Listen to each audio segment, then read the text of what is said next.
My girl, you a walking trophy. Alright, so today is Childhood Cancer Awareness Month, and here is Kayla. Look at this nice booth.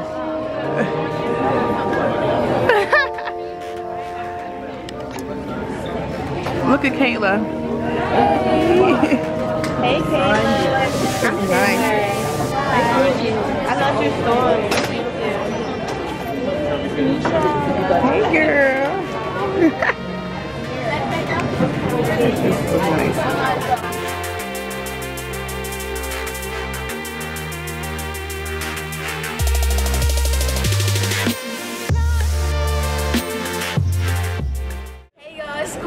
And I'm having a table for childhood cancer awareness, and I just want to tell everyone out there who's fighting to stay strong, continue to inspire others, uplift others, and encourage others. Like a lot of people might not know that your story really can heal another person and just change somebody else's life. So stay strong, stay up, and let's get it. Yeah. Welcome back to Tanisha Strong. I got my girl Kayla here. Hey. She's in remission. She just finished chemotherapy.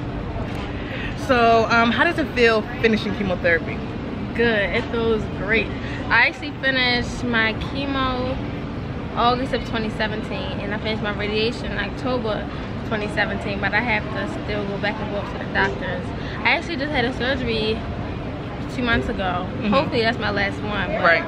Everything's been going good. Yeah. So wait, I didn't even, oh my God, I didn't know that you had chemotherapy and radiation. So you had both of them, okay.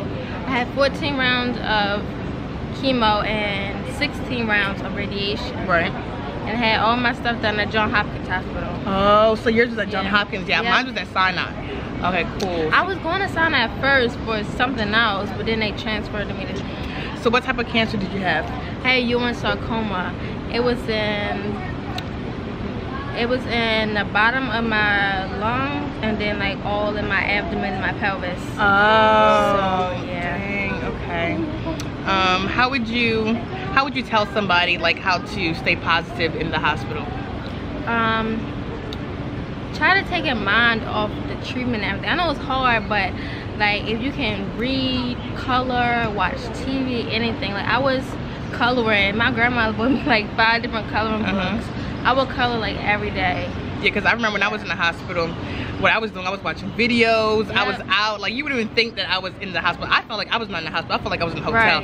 My friends would come over, spend the night with me. We'd watch movies. I would be eating out all the time. And they had like a little playroom. I know it sounds a little childish, but I don't care. They had like a water bed. Yeah, they had a water bed, and it was fun. Like you could play games. You could play Connect 4, all the different type of games, and it was fun. So.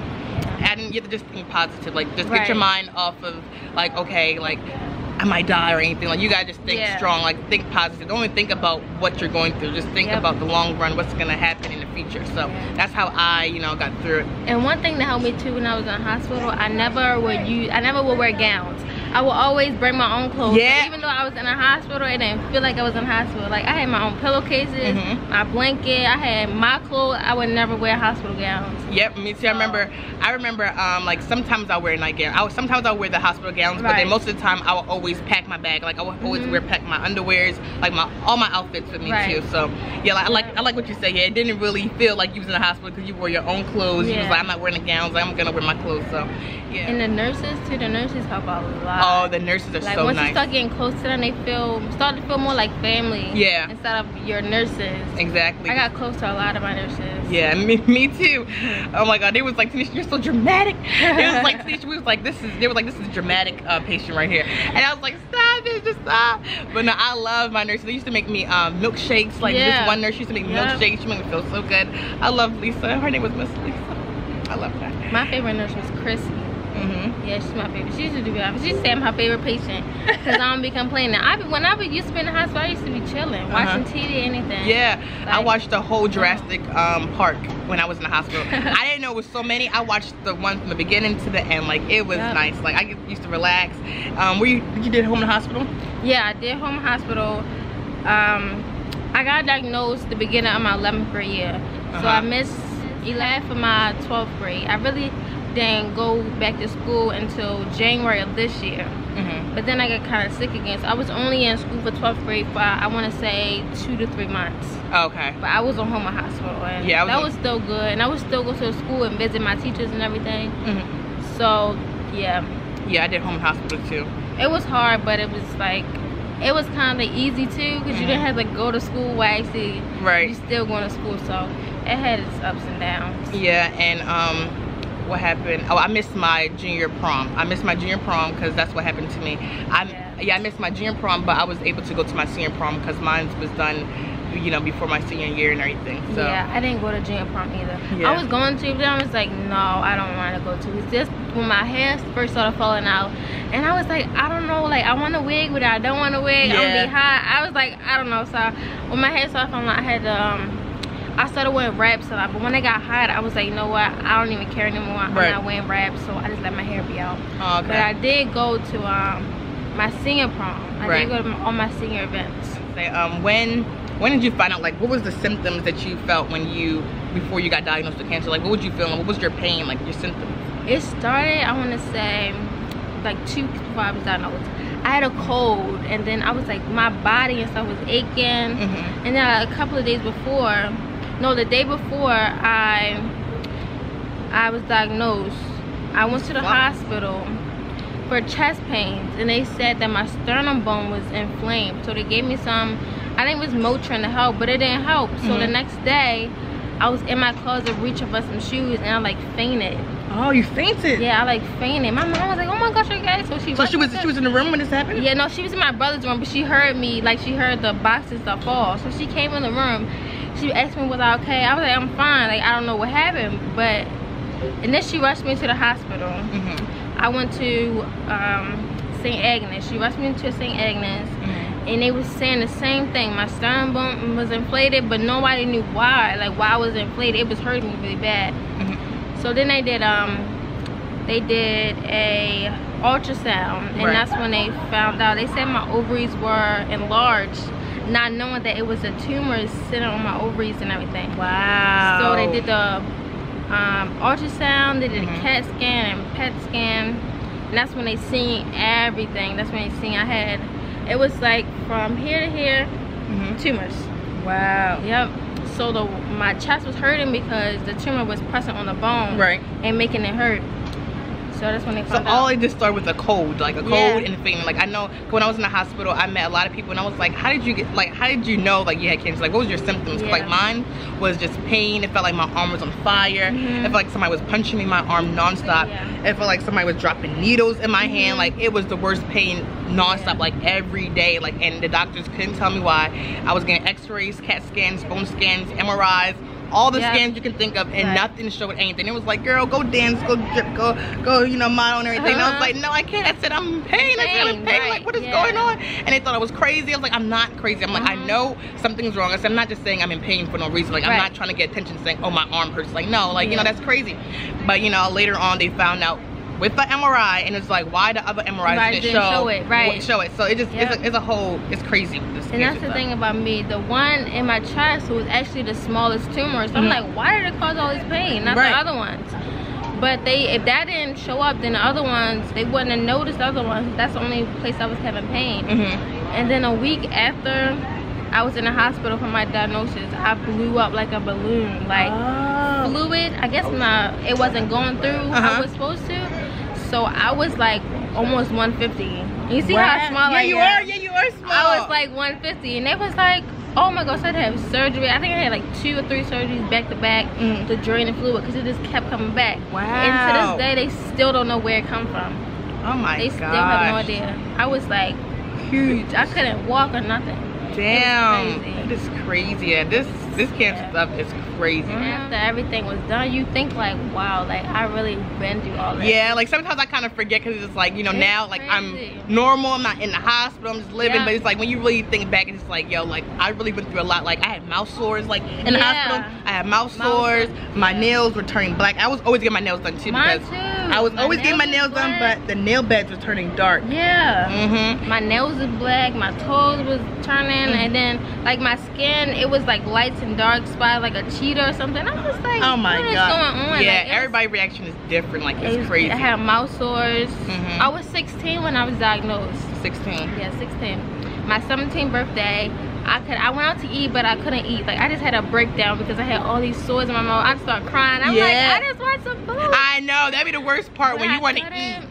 It's the mouth sores and it's crazy. But now I don't have that. I still have like leg pain and stuff, but other than that, I'm fine now. Yeah, now I'm fine. Yeah, thank God, because I was watching you. It was like, oh my God, I was like, I was like, Kayla, please pull through. I was like, you got this, like, please. Yeah, because your mom been hitting me up, and I've been watching, you know, like you're seeing her post on Instagram. I was like, you always smile, and I was like, she got this. I was like, she got this. Yeah, it was hard, but you know, you gotta put, after a while, you see people rooting for you. You're like, all right, I got this. I gotta put yourself together. Like, gotta get it together.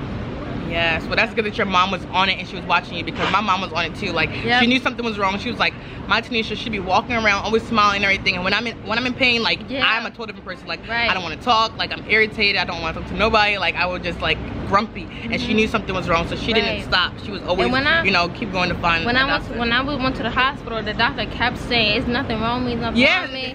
And my mom was like, no, we're not leaving, because she doesn't complain about anything and she's in pain, so obviously something's wrong. And that's when I did the other scans, and Dr. actually apologized to my mom for saying like nothing was wrong with me. She was like, it's okay, I knew something was wrong. Oh, we wasn't just leaving. See? These doctors are so quick to say, oh, you too young, you can't have this and that. No, it don't matter how young I am, you're gonna freaking look, because that's what they do. They want to say, oh, nothing's wrong with her, she's too young to have this and that, and they just try to look over like, okay, she can't have that. But no, you gotta look at every suggestion, you gotta look at everything, because you don't know. So when you think something wrong, go to the hospital and keep pushing. Don't let them send you home. One little pain, anything that feels weird, you go. Like, and that was the main thing I was hearing about fainting. Like when I was in the hospital, I was asking some of the patients like who have leukemia and everything, I was like, what was your symptom? I'm like, that's in the blood, like how what you feel? And they said they faint. Like that's the main thing, is fainting with that. And I was like, wow, I was like, that's crazy, because I never fainted with mine. Mine was just pain every day. Like I couldn't tell you when it was gonna come. It would just come randomly and it would be just terrible. Like that pain was no joke. And then the chemo, that's an ups and downs. You lose all your hair, mouth sores. So when did you lose your hair? When did you start losing your hair? I lost my hair when I first got diagnosed. I had to weave it. And I was trying to tell my mom, I knew my hair was gonna fall. I was like, no, don't take it out, don't take it out. But I went home. I was in the hospital from November 2016 to, I was in at Thanksgiving. I think a little after Thanksgiving I went home. So I took my weave out and my hair started coming out. And I was like, all right, I know my hair coming out. So then I went to the hairdresser and she was trying to like save my hair, trying to little color. I'm like, no, right, just cut it all off. So wait, your hair was still in the sewing while it was falling out? Yeah. Oh my God. So when my mom was taking out my weave, it was just coming out. And I'm like, yeah, no, I'm telling you, what happened with me, I already knew like my hair was gonna fall out, so I was like, let me cut my hair short. I was like, let me get a short haircut to prepare myself. And one day, like it was like 2 weeks. It was like 2 weeks after when I got chemo. That's when mine started falling. 2 weeks. It takes two weeks. Okay. The doctor said it, and right then that same time, my hair started falling out. Yeah, 2 weeks. It's no joke. It's crazy. And I was just like this, like. Wow, I was just pulling that thing out, and it didn't hurt. Like it was just literally just coming out in my hand. I was like, this is crazy. And I saved my hair too. I put it in a little bag. But yeah, the last thing for me to come out was my eyebrows, and I'm like, oh my gosh. Yeah, my eyebrows just started fading, and I was like, you know what? No, I'm gonna put these joints in. I have little hairs on my hand. I'm like, oh my gosh, this is not happening. Yeah, when I was in the hospital, the bed, I would wake up and like my lashes would be on the bed. Yeah, I remember my lashes fell off too. Yeah. It's a lot. Yeah, it's a lot. It's a lot of memories for real. I made I made like a little scrapbook. I'm gonna bring it, make it so you can see it one day, because I did make a scrapbook when I was in the hospital, and it's really cute. I look in there and sometimes I'm like, damn, like I really went through a lot. Like when I look through that thing, I'm like, I really went through a lot. Like those mouth sores were no joke. And I mean, I went through a lot of other stuff, but that mouth sore was the worst thing, because I like to eat. I like to eat. So when those mouth sores come on, I can't eat, and I'd be so mad. I'm like, no, I want to eat. So it's crazy. And radiation. Yeah, how did radiation go? Yeah, how was that? Radiation, I didn't have any effect. My effects started after I was done with my radiation.